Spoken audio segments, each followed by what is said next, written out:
ఈ రోజున రిపీట్ అయిపోతున్నాయి మిస్టేక్స్. అలవాటైపోయింది. ఇప్పుడే ఫుల్ స్టాప్ టు దిస్. దీంట్లో ఒకరు నిందించట్లా. టీటీడీ బోర్డు ఉంది, వైసీపీ కాన్స్టిట్యూట్ చేసిన టీటీడీ బోర్డు ఉంది. వైవి సుబ్బారెడ్డి గారు ఉన్నారు టీటీడీ చైర్మన్గా, టీటీడీ ఈవోగా ధర్మారెడ్డి గారు ఉన్నారు. మళ్ళీ వాళ్ళు కాకుండా కొత్తగా వచ్చారు. ఈ 5 సంవత్సరాలు ఈ బోర్డు ఏం చేస్తూ ఉంది? ఈ టీటీడీ బోర్డుని మేము ప్రశ్నిస్తున్నాం. మీరు బయటికి రండి. ఏం చేసి ఉండాల్సింది వచ్చినప్పుడు మీరు పంపించండి ల్యాబ్స్కి.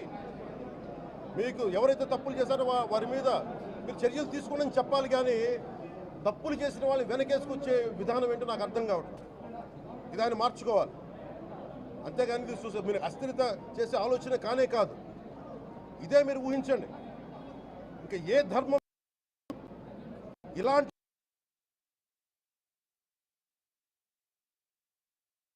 మీద జరిగిన దేశం అల్లకల్లోలం చేసేస్తారు, ప్రపంచం అంతా మాట్లాడతారు, గ్లోబల్ న్యూస్ అయిపోద్ది. కానీ దేశంలో కోట్లాది మంది హిందువులు అపవిత్రమైతే, ఈ ప్రసాదం అపవిత్రమైతే ఒక్కరు కూడా మాట్లాడకూడదు. ఇది సెక్యులర్ వ్యవస్థకు విఘాతం అంటే హిందువులకి మనోభావాలు ఉండవా? ఇది ఒక్కరు నిందించట్లా. అసలు మీరు ప్రస్తావన చేయకూడదు, ఇది తప్పు, ఇది మాట్లాడకూడదంటే ఎట్లా? ఇదే వేరే మతానికి మీరు అన్వయిస్తారా? నేను అన్ని మతాలని సమానంగా గౌరవించేవాడిని, ఇస్లాంని గౌరవించేవాడిని, క్రిస్టియానిటీని గౌరవించేవాళ్ళం. మేమందరం సనాతన ధర్మం అని మొత్తుకుంటున్నాం. దేనికి సనాతన ధర్మం అంటే? సనాతన ధర్మానికి ఒకరు ప్రారంభించింది కాదు. ఇది ఒక వ్యక్తో ఒక కూర్చోబెట్టి ఒకరు స్టార్ట్ చేసింది కాదు. ఇది కొన్ని వేలాది సంవత్సరాలుగా అన్ని మతాలని, అన్ని విశ్వాసాలని అలింగనం చేసుకున్న నేల ఇది. అలా దగ్గర తీసుకున్న ఈ నేల మీద ఇలాంటి అపవిత్రం జరిగితే, రిపీటెడ్గా జరిగితే, ఒకసారి కాదు 2 సార్లు కాదు, రిపీటెడ్గా జరిగితే ఇప్పుడు కూడా మాట్లాడకూడదంటే అది తప్పు చేసిన వాళ్ళం అవుతాం.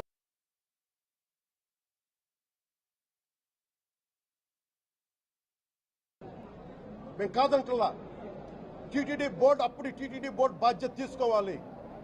పొలిటికల్గా వచ్చి అలంకారప్రాయంగా ఒక్కొక్కళ్ళు వచ్చేసి దర్శనాలకి టికెట్లు ఇవ్వడానికి మీరు బోర్డు మెంబర్స్ అవ్వలేదు. మీరు ఎవరు చైర్మన్ కానీ ఈవో కానీ.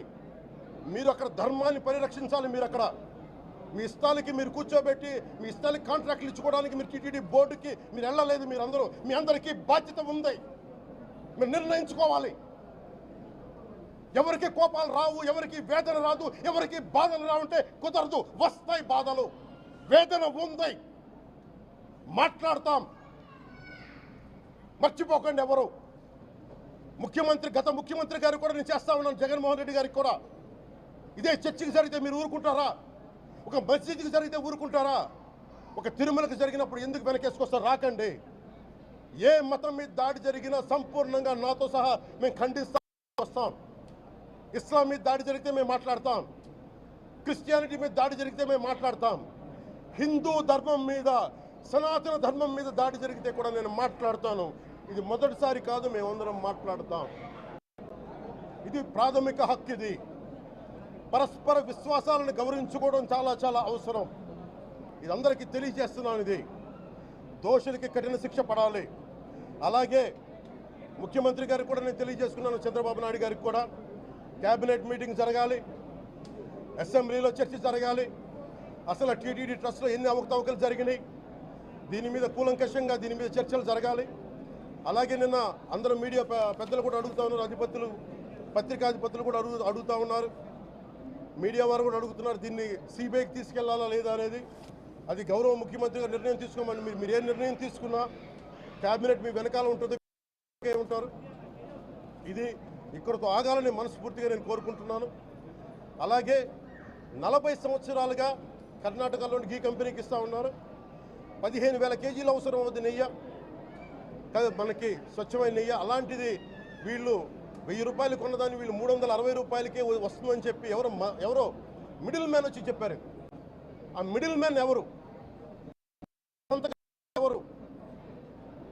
మీరు 1,00,000 లడ్డూలు మీరు అయోధ్యగా పంపించినప్పుడు మాట్లాడింది ఎవరు? చెక్ చేశారా? క్వాలిటీ చెక్ చేశారా? కోట్లాది మంది భగవంతుణ్ణి విశ్వాసం ప్రకటించే ప్రతి ఒక్కరి ఈ రోజున బాధకు గురయ్యారు. నాకు నిజంగా ఇంకో వేదన కూడా ఉంది.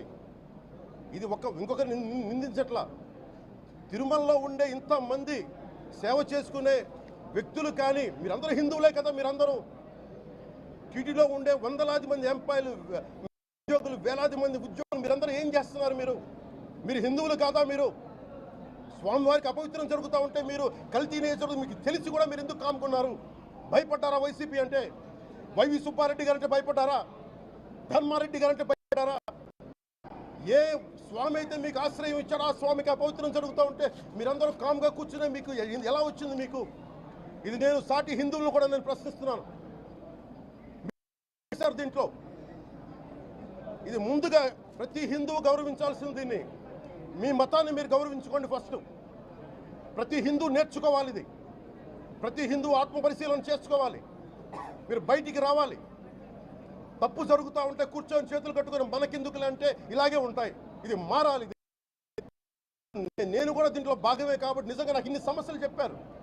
ఇన్ని సంవత్సరాలుగా వైసీపీ మీద పోరాటాలు చేస్తున్నారు. రోడ్లు బాగలేదంటే మాట్లాడాం, రైతుకి సమస్యలు వస్తే మాట్లాడాం, గుడులు అపవిత్రం చేస్తుంటే మాట్లాడాం. కానీ ఏ ఒక్కరు కూడా బలంగా కూర్చొని టీటీడీ ఉద్యోగులు ఎవరైనా సరే ఇలా జరుగుతుంది అని తెలిసి కూడా కామ్కున్నారంటే మీరు మహా అపరాధం చేశారు.